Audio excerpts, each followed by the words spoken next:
I returned to my grandfather's ranch after 15 years away, and what I found changed everything. It wasn't just about the land or the house or the inheritance left to a boy who'd long since become a ghost. It was about a story I thought I knew, a story of abandonment that had defined every day of my life since I was a child. But the truth, buried under 15 years of dust and silence, was something else entirely. If you've ever felt like a chapter of your life was ripped out without your permission, then stay with me. This story is for you. Hit that subscribe button if you believe that sometimes the only way forward is to go all the way back. The letter arrived on my 18th birthday. It wasn't a card with cash tucked inside or a handwritten note from a friend. It was a sterile, cream-colored envelope with a law firm's insignia embossed in the corner.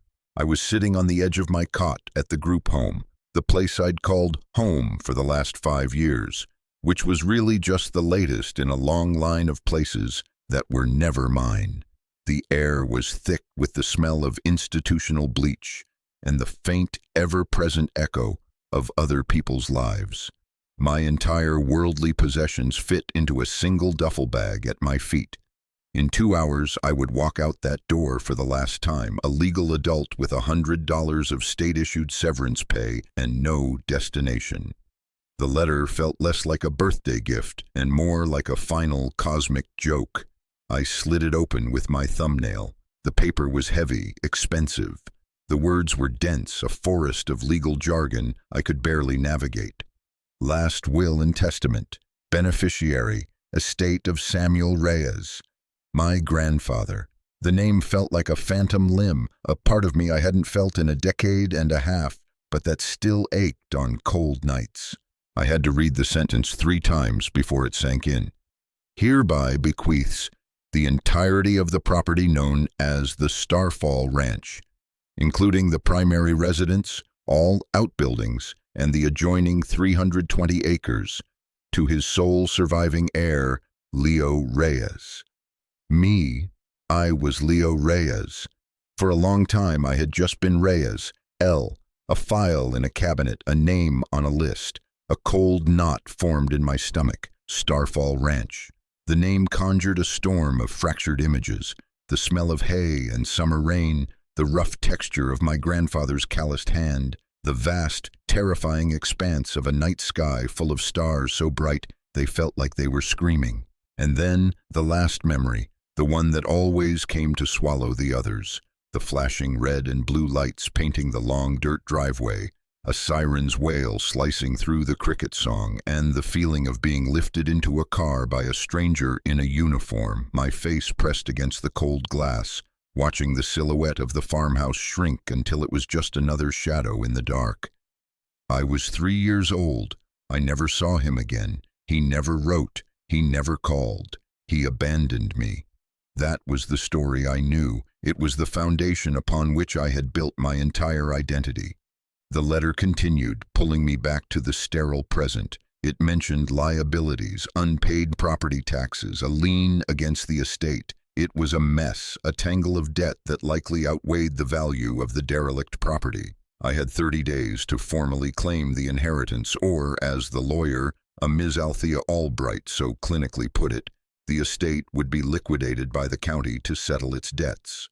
It would be sold for pennies on the dollar to the first bidder. The letter included a key taped to a business card, the key to the front door. It felt impossibly heavy in my palm, a weight of history I didn't want.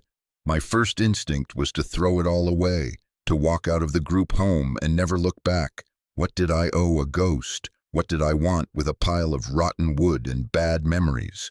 It was easier to be an orphan than to be the boy who was left behind. Easier to have nothing than to inherit a ruin. I stood up, the letter crumpled in my fist. The duffel bag was at my feet.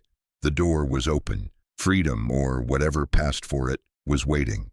I could just leave, disappear, start a new life with a new name, unburdened by a past that had never done anything but hurt me. But as I stood there on the threshold of my new, empty life, a different feeling began to surface, something deeper and more stubborn than anger. It was curiosity. a quiet, persistent question that had been whispering in the back of my mind for 15 years. Why? Why did he send me away? Why did he never try to find me? The letter didn't offer an inheritance.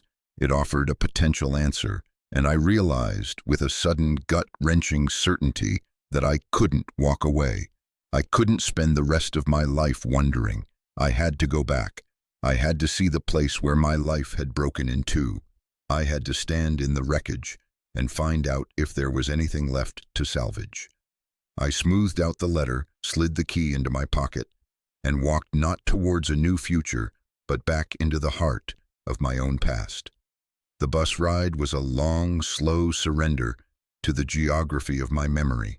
I watched through the grimy window as the city's concrete skin peeled back, revealing the sprawling suburbs, then the patchwork of farmland, and finally, the vast, open country that felt both alien and achingly familiar.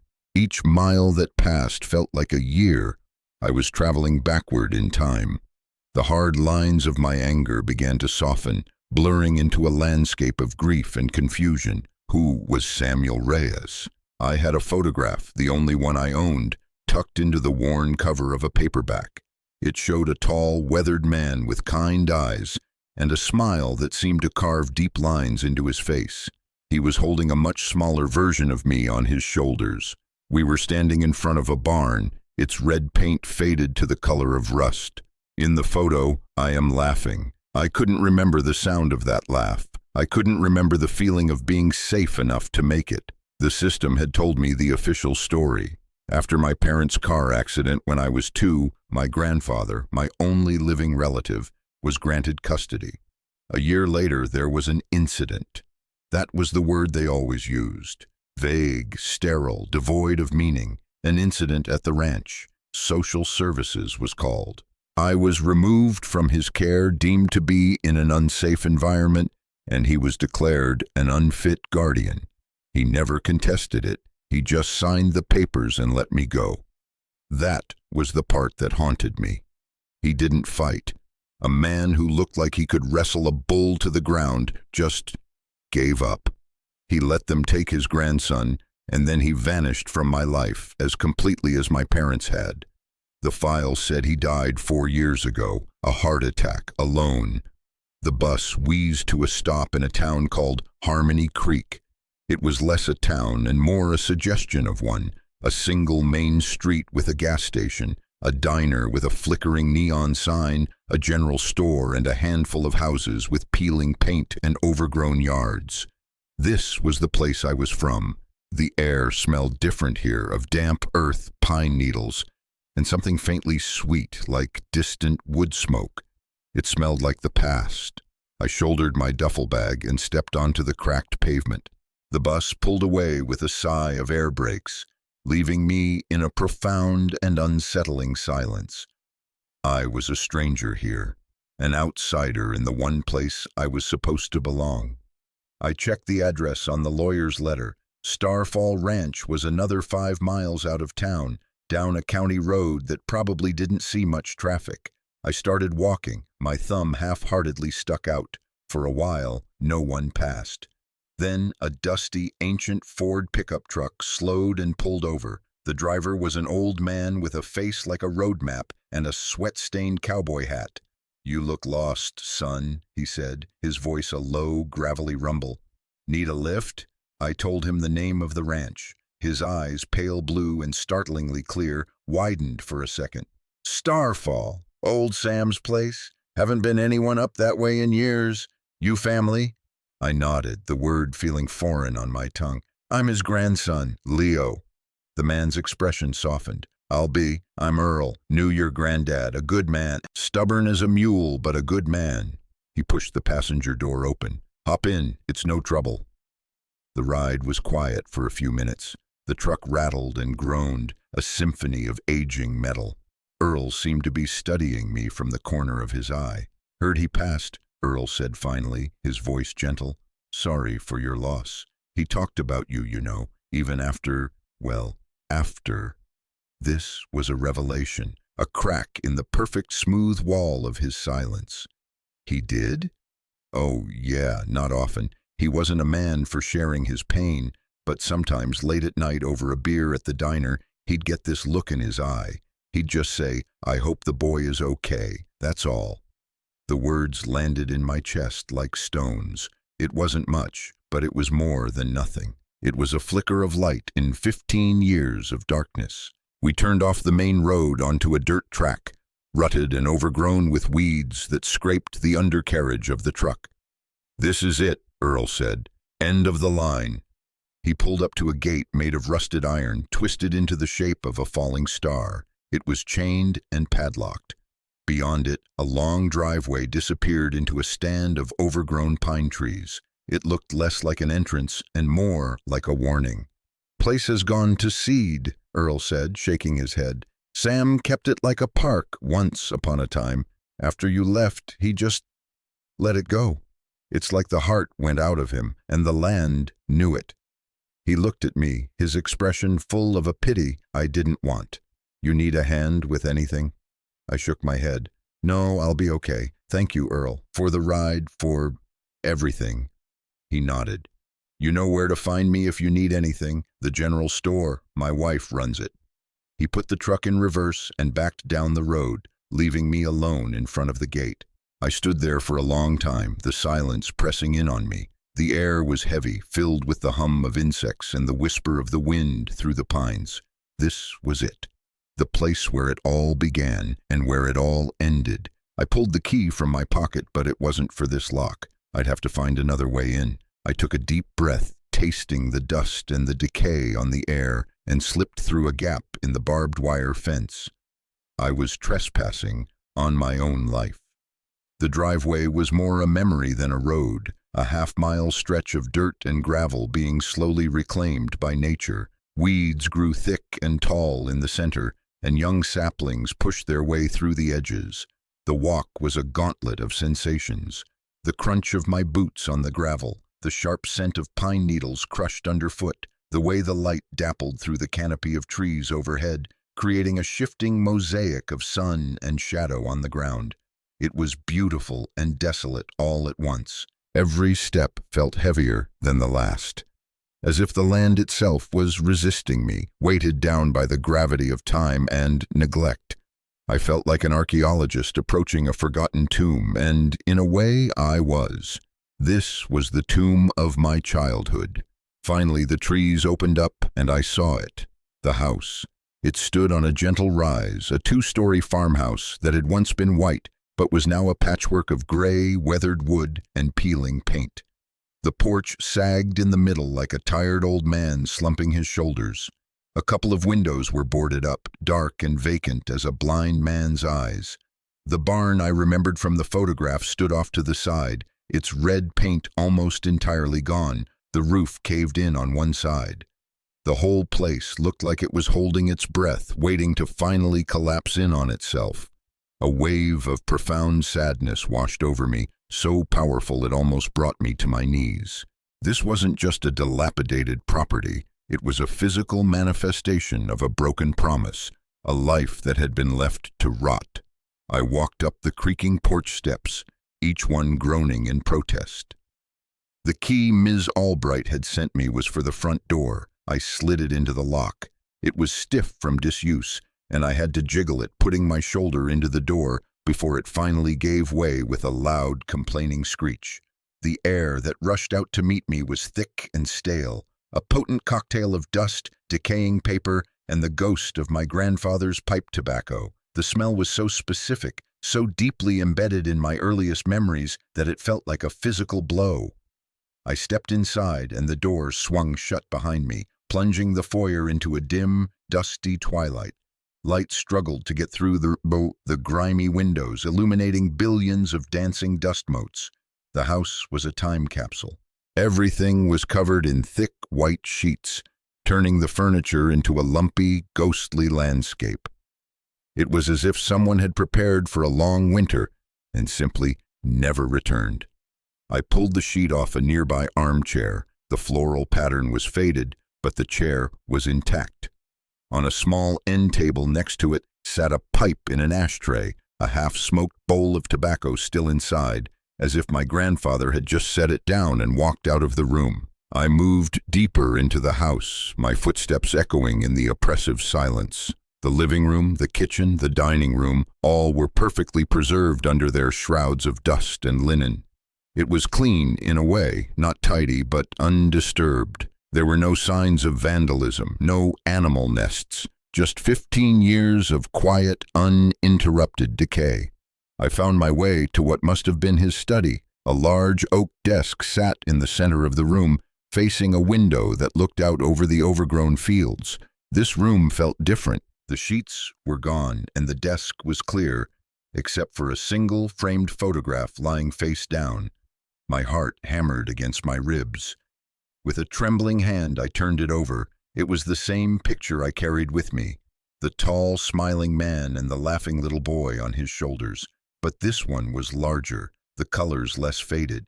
Seeing it here in his space felt like an accusation. How could he keep this picture on his desk and not once try to contact me? The anger I'd been holding at bay came rushing back, hot and sharp. I wanted to smash the frame, to shatter the image of that happy, forgotten boy. But then I saw the note in the lawyer's letter again, in my mind's eye. The key to the top right desk drawer can be found taped beneath the blotter. My anger subsided, replaced by a cold, focused purpose. I ran my hand under the worn leather desk blotter. My fingers brushed against a small metal key held in place by a brittle piece of yellowed tape.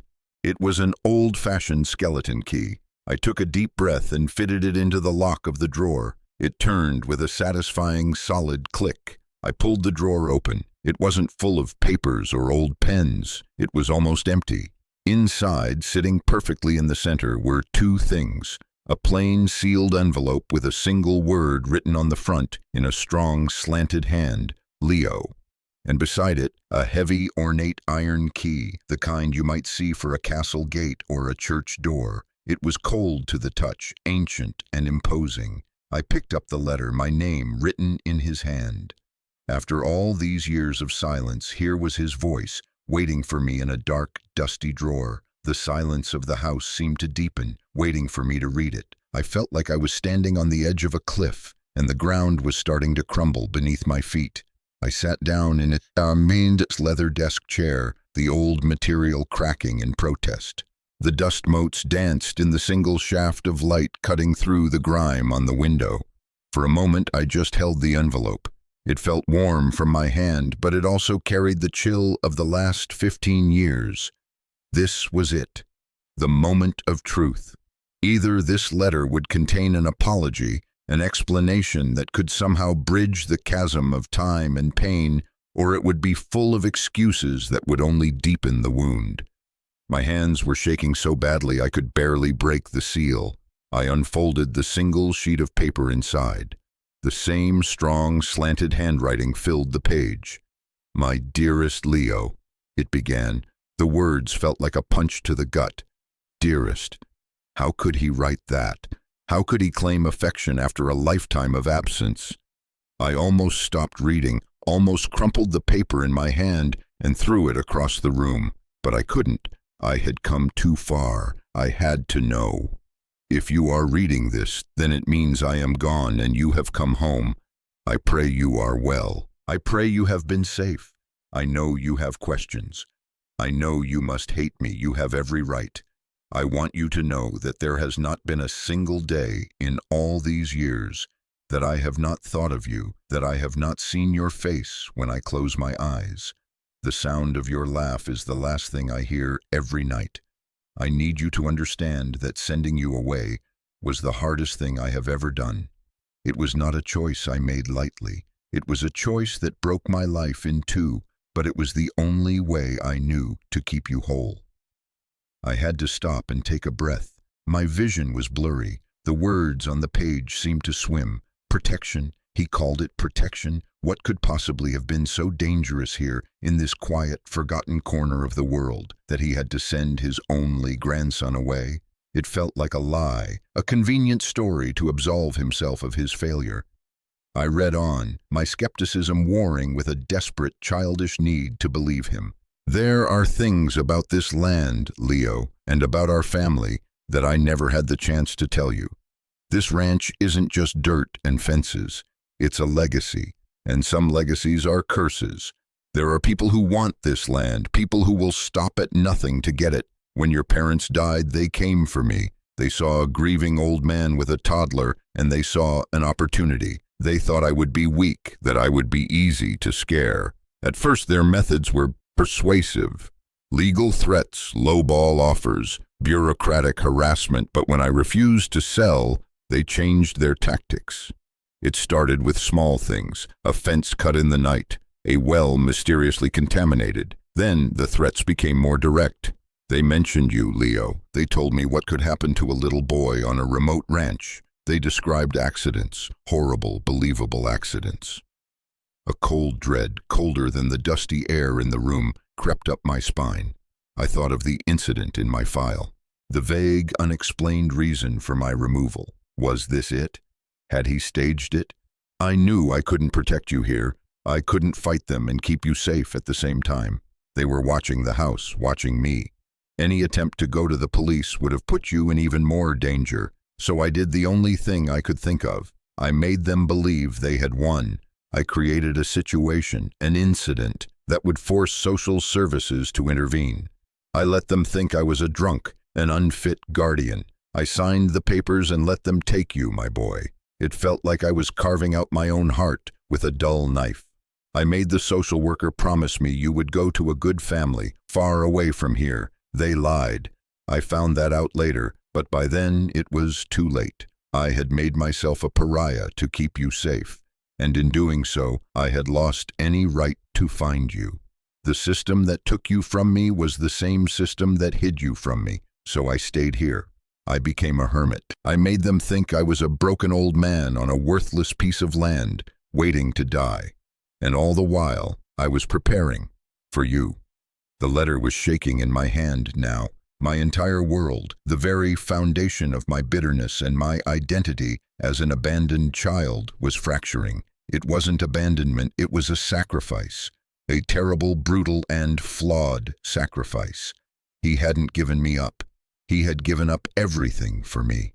I let out a sound, a strangled sob that was half grief and half something else. Relief. The weight I had been carrying for 15 years was suddenly, miraculously, beginning to lift. The iron key, the letter concluded, is for the footlocker in the storm cellar. Everything you need is in there. What you find will give you a choice. You can take it and walk away from this place forever. Build a new life, a safe life, and never look back. No one would blame you. I wouldn't blame you. Or you can stay and fight. If you choose to fight, know that you will not be fighting for a piece of dirt. You will be fighting for our family, for our home, for the truth. The choice is yours, Leo. Whatever you decide, know that your grandfather loved you more than the stars in the sky. Be strong. Be safe. Samuel. I folded the letter and put it back in the envelope. The anger was gone, washed away by a flood of sorrow. I cried. I cried for the little boy who grew up believing he was unloved. I cried for the old man who had died alone in this silent house, protecting a secret. I cried for the years we had lost, the memories we never got to make. I sat there in the fading light, the heavy iron key in my hand, and I grieved for a man I was only just beginning to know. After a while, the tears subsided, replaced by a quiet, burning resolve. I had a choice to make, and to do that, I had to go to the storm cellar. Now, let me just pause here for a second. If you've made it this far, this story is probably hitting you in some way. We all have stories about our families, stories we've been told or stories we've told ourselves to make sense of the pain. And sometimes we find out those stories aren't true. If you've ever had to rewrite your own past, let me know in the comments. You're not alone in this. This community is built on people who understand that the hardest truths are often the ones that set us free. All right, let's get back to the story. I had a storm cellar to find. The door to the storm cellar was on the back porch, a pair of heavy, slanted wooden doors set into the ground, secured by a thick, rusted hasp. It took all my strength to wrench the pin free. The wood groaned in protest as I heaved one of the doors open, revealing a set of steep concrete steps leading down into the darkness. A wave of cool, musty air washed over me, smelling of damp earth, mildew, and secrets. It was the smell of things that have been buried for a long time. I hesitated at the top of the stairs. The last time I'd been in a place like this, I was a child, terrified of the dark and the monsters I imagined lived within it. Now I was a man, and I was starting to realize the real monsters didn't live in the dark. They lived in the light of day, in boardrooms and expensive cars. I used the flashlight on my phone to cut through the gloom. The beam danced over the damp concrete walls, thick with cobwebs. The cellar was small, not much bigger than a walk-in closet. Shelves lined one wall, filled with dusty glass jars of what must have been canned vegetables and fruits from a long-dead garden. In the center of the floor sat a single object, a large, dark green military-style footlocker. It was made of metal, with reinforced edges and heavy-duty latches. It looked like it could survive a war. The iron key from the desk felt cold and purposeful in my hand. I knelt in front of the footlocker. The lock was as old and heavy as the key, a solid block of rusted steel. I slid the key in. It fit perfectly. With a deep, grinding thud that echoed in the small space, the lock turned. I took a moment, my hand resting on the lid. What could be inside? Weapons, evidence, gold? My grandfather's letter had been maddeningly vague. "Everything you need," he'd written. I lifted the heavy lid. The hinges shrieked like something in pain. My light fell upon the contents, and I stared, my mind struggling to process what I was seeing. It was money, cash, stacks and stacks of it, bundled neatly with rubber bands that had gone brittle with age. Tens, 20s, 50s, hundreds. It wasn't a treasure chest full of pirate gold. It was a lifetime of savings, hoarded and hidden away. I reached in and picked up a bundle. The bills were old but crisp. I riffled through them. There had to be thousands of dollars in this one stack alone. The entire chest was full of them. It was a fortune. Enough to disappear, to start over anywhere in the world, just as he'd said. It was freedom, bought and paid for with a lifetime of lonely, stubborn work. But that wasn't all. Lying on top of the bundles of cash was a thick, manila envelope, sealed with wax. And next to it, a single official-looking document. I picked up the document first. The letterhead read Apex Development Corp. It was a final purchase offer for Starfall Ranch, dated just a few months before my grandfather's death. The offer was for $50,000 for 320 acres. It was an insult, a ridiculously low number that was clearly designed to be a final take-it-or-leave-it threat. My grandfather must have just laughed at them. But why was this here? Why keep their last insulting offer? Then I saw the fine print, a clause about mineral rights. Apex didn't just want the land, they wanted what was under it. Finally, I picked up the sealed envelope. My name wasn't on this one, it was just a plain, heavy package.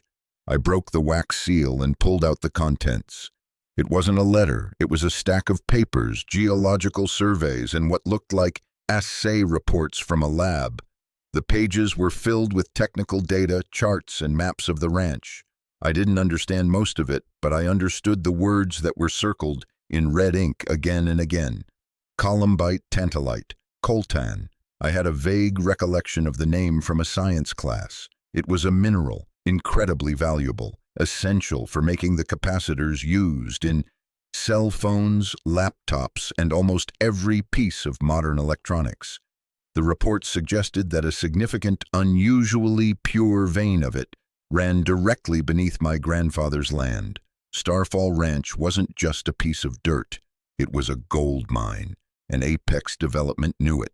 Suddenly, everything clicked into place. Their harassment, their threats, their persistence. They weren't trying to buy a failing ranch. They were trying to steal a fortune. And my grandfather, that stubborn old man, had stood in their way. He had sent me away, sacrificed his life, his reputation, and his only family to protect this place, to protect me from this place and the vultures circling it.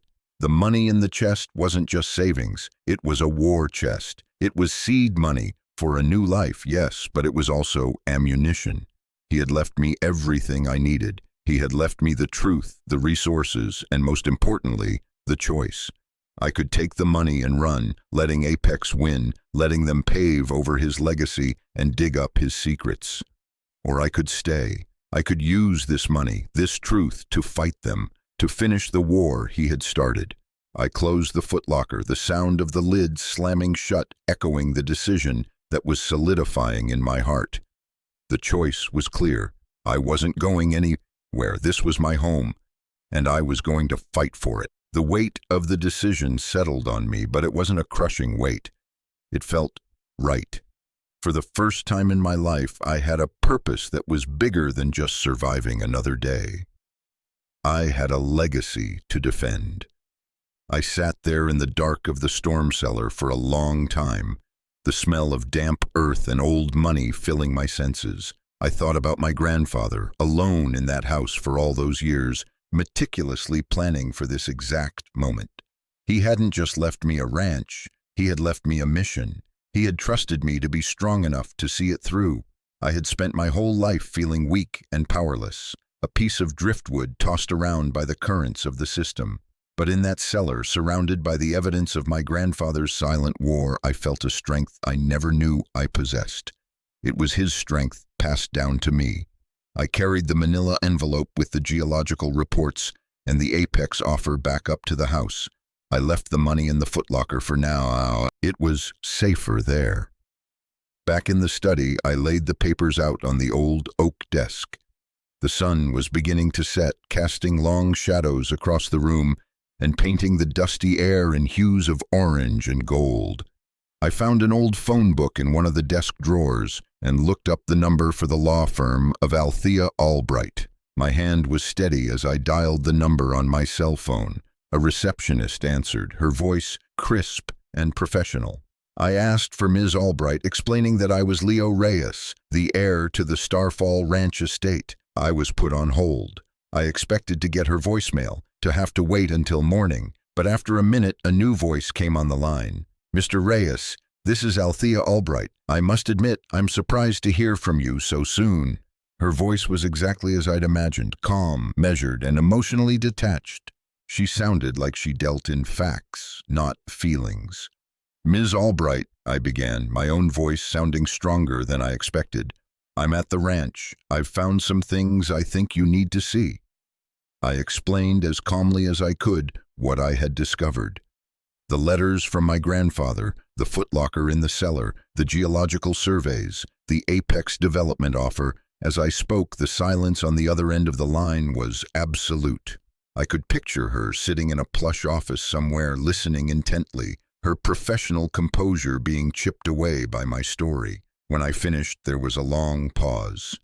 Mr. Reyes, she said finally, and her tone had changed. The detachment was gone, replaced by something else. A sharp, focused intensity. Are you telling me that you have documentation proving the presence of significant coltan deposits on that property? Yes, I said, and I have letters from my grandfather explaining that Apex Development knew about it and was threatening him. There was another pause, shorter this time. I heard the sound of a pen tapping on a desk. This changes everything, she said, her voice low. The county's assessment of the property value is based on its use as agricultural land. If what you're saying is true, the estate is worth, well, exponentially more. And your grandfather's story, if it can be proven, constitutes a pattern of corporate harassment, predatory acquisition tactics, and possibly even extortion. She took a deep breath. Mr. Reyes, Leo, what do you want to do? It was the same question my grandfather had asked in his letter. The choice. I want to fight them, I said, without a moment's hesitation. I'm not selling, I'm not running. This is my home. I want to keep it, and I want to make sure Apex Development answers for what they did to my grandfather. The line was quiet for a moment. Then she said, Good. That's the right answer. Do not speak to anyone else about this. Do not let anyone on the property, I'm going to file an immediate injunction to halt the county's liquidation proceedings, citing new evidence regarding the estate's value. I'll also start digging into Apex Development's history in this region. I suspect this isn't the first time they've used these tactics. I'll drive out to the ranch myself tomorrow morning. We have a lot of work to do." We hung up, and I felt a surge of adrenaline. I wasn't alone in this anymore. I had an ally, a powerful one by the sound of it. The fight was real now. As dusk settled over the ranch, I walked out onto the sagging front porch. The sky was turning a deep shade of purple, and the first stars were beginning to appear. The air was cool and clean. For 15 years, this place had been a symbol of my pain. Now it was a symbol of my purpose. It was my inheritance, not just of land, but of a legacy of defiance. I wasn't just the boy who was abandoned anymore. I was Samuel Reyes's grandson, and I was home. The next morning I woke to the sound of a car engine. It wasn't the sputtering, rattling sound of an old pickup like Earl's. This was a smooth, deep hum, the sound of money and power. I looked out the dusty study window and saw a sleek, black sedan making its way up the overgrown driveway. It wasn't Ms. Albright. It was too early for her, and it wasn't her style. My heart began to pound. They knew I was here. They must have been watching the place. The car pulled to a stop in front of the house, and a man in a perfectly tailored suit stepped out. He was tall, with slicked-back hair and an easy, predatory smile. He looked completely out of place against the backdrop of the decaying farmhouse. He walked up to the porch as if he owned it and knocked on the door. I didn't answer. I just watched him through the window. He knocked again, louder this time. "Mr. Reyes, Leo, I know you're in there. I'm Arthur Vance from Apex Development. I'd just like a moment of your time." His voice was smooth, reasonable, the kind of voice that could talk you into signing away your soul. I still didn't move. He sighed, a theatrical display of patience. "Look, son, we know you're here. We know you're the heir. We were very sorry to hear about your grandfather's passing. He was a tough negotiator. We'd like to extend our previous offer to you. In fact, given the circumstances, we're prepared to be generous. Let's say $250,000. Cash. You could walk away from this ruin today and be set for life." The number hung in the air. It was 5 times their last offer to my grandfather. It was a life-changing amount of money. A year ago, a week ago, even yesterday morning, I would have jumped at it. It was the ultimate escape, but I knew what it really was. It was a test, and it was hush money. They were betting that Samuel Reyes's grandson was just a desperate kid who could be bought. They were betting that I didn't know the truth. I finally opened the door, stepping out onto the porch to face him. I left the screen door closed between us, a thin, flimsy barrier. He smiled, his eyes crinkling at the corners. It didn't reach his eyes. "There you are," he said. "I'm glad we can be reasonable." "The answer is no," I said. My voice didn't shake. His smile faltered for a fraction of a second. "I don't think you understand, son. This place is falling down. The back taxes alone would bankrupt you. I'm offering you a golden ticket." "I understand perfectly," I said, my eyes locked on his. "I understand what's under this land, and I understand what you did to my grandfather to try and get it. The ranch is not for sale, not for any price." Arthur Vance's pleasant facade melted away. The smile vanished, replaced by a look of cold, hard calculation. His eyes were like chips of ice. "You're making a big mistake, kid," he said, his voice dropping to a low, menacing tone. "You have no idea what you're getting into. Your grandfather was a stubborn old fool, and look where it got him, alone and dead. You don't want to end up like him." It was a threat, veiled but unmistakable. He was confirming everything my grandfather had written. He was telling me, to my face, that they were dangerous. "Get off my property," I said, my voice quiet but firm. He stared at me for a long moment, his jaw tight. Then he laughed, a short, humorless bark. "Fine, have it your way. But when the county auctions this place off from under you, don't come crying to us. Our offer is off the table." He turned, walked back to his shiny black car, and drove away, leaving a cloud of dust hanging in the morning air. I stood on the porch, my hands clenched into fists, my heart hammering. The war wasn't coming. It was already here. Ms. Albright arrived an hour later, just as she'd promised. She was a small, sharp woman in her 50s with intelligent eyes and a no-nonsense demeanor that I immediately trusted. She took in the state of the ranch with a practiced, appraising glance, but made no comment. I led her into the study and laid out everything on the desk. The letters, the apex offer, the geological reports. She read through them in silence, her expression unreadable. When she was finished, she looked up at me, and for the first time, I saw a flicker of something beyond professional interest in her eyes. It was respect. "Your grandfather was a remarkable man," she said quietly. "He played a very long, very dangerous game, and he played it well." She tapped the geological survey. "This is our smoking gun," and his letters, she pointed to the 2 envelopes. "This is our narrative. With this, we don't just have a probate case, we have a potential lawsuit that could strip Apex of its corporate charter." That day marked the beginning of my new life. It was a life of 2 parallel tasks. The first was the legal battle. Ms. Albright was a force of nature. She filed the injunction, which was immediately contested by Apex's army of lawyers. There were hearings, depositions, motions. It was a slow, grinding war of attrition fought with paper and legal precedent. They tried to paint me as an opportunistic delinquent and my grandfather as an eccentric, paranoid old man. But Ms. Albright was always one step ahead, using my grandfather's meticulous notes and the evidence from the footlocker to counter every lie. She was fighting for the ranch as if it were her own. My second task was the ranch itself. While the lawyers fought in courtrooms, I fought with rust, rot, and neglect. I started with the house. I aired it out, scrubbed it down, and slowly, room by room, brought it back from the brink. I was cleaning away more than just dust. I was clearing away the sadness that had settled into the very bones of the place. I started working on the land, too. I bought a second-hand mower and spent days cutting back the overgrown fields. I repaired fences. I patched the roof on the barn. It was hard, physical work, the kind that left my muscles aching and my hands raw. But every broken board I replaced, every nail I hammered, felt like an act of defiance. It was an act of healing. I was not just reclaiming a piece of property. I was rebuilding a home. Word got around in Harmony Creek. Earl, the man who had given me a ride, started stopping by once a week. He'd bring a thermos of coffee and just sit on the porch with me, telling me stories about my grandfather, filling in the gaps of my past.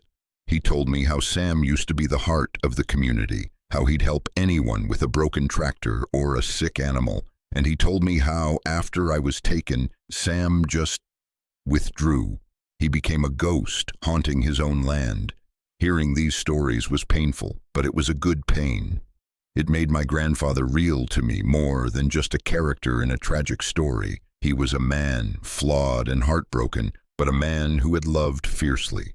Other people started to help in small ways. Earl's wife would send over a hot meal. The owner of the hardware store gave me a discount on supplies. They were a quiet, reserved people, but they understood loyalty. They had been loyal to Samuel Reyes, and now they were extending that loyalty to me. They saw the black cars from Apex that sometimes drove slowly past the ranch, and they knew I was in a fight. I was one of them, standing against an outside force that saw their home as nothing more than a resource to be exploited. I wasn't alone anymore. I had a lawyer and I had a community. I had roots deeper and stronger than I had ever imagined. Months bled into a year.